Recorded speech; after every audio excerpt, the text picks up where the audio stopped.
Today, I'll show you how to add sales tax in Wave accounting. If you're running a business, keeping track of sales tax is crucial for ensuring compliance and accuracy in your financial records. So, let's dive into setting that up in Wave accounting, step by step. First, you need to log into your Wave accounting account. Once you're on the dashboard, take a look at the top right corner of the screen. You'll see your business name displayed there. Go ahead and click on it. This will open a drop-down menu with various options related to your account settings. From this drop-down menu, you'll want to select Business Settings. This section is your go-to for customizing how your business functions within Wave. It allows you to manage everything from business details to sales and accounting preferences. Now, once you've entered the business settings, you'll see several columns like Sales and Accounting Settings. Look specifically for the section labeled Sales or Accounting Settings and find the option for Sales Taxes. Click on Sales Taxes to proceed. In the Sales Taxes section, you'll see a blue button that says Create a Sales Tax. Click on that button to start setting up your sales tax. This is where you'll be able to enter all the necessary details to keep your sales tax information accurate and up to date. Once you've clicked the button, you'll need to complete the tax profile fields.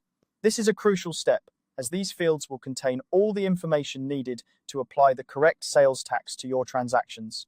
Carefully fill out each field with the appropriate details, such as the tax name, the tax rate, and any other relevant information for your business's location and financial requirements.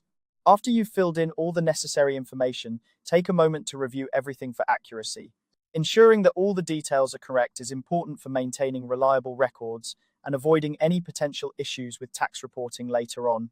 Once you've double-checked all your entries, it's time to save your new sales tax profile.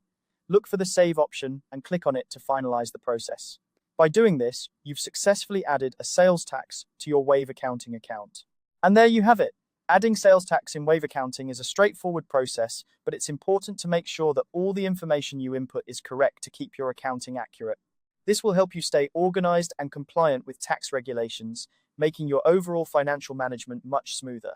If you have any questions or need further assistance, Wave support resources are incredibly helpful. They offer guides and customer support to ensure you have everything you need to manage your business finances effectively. That wraps up our guide on adding sales tax in Wave accounting. I hope this tutorial has been helpful and that you feel more confident managing your business's sales taxes. Thanks for watching and happy accounting.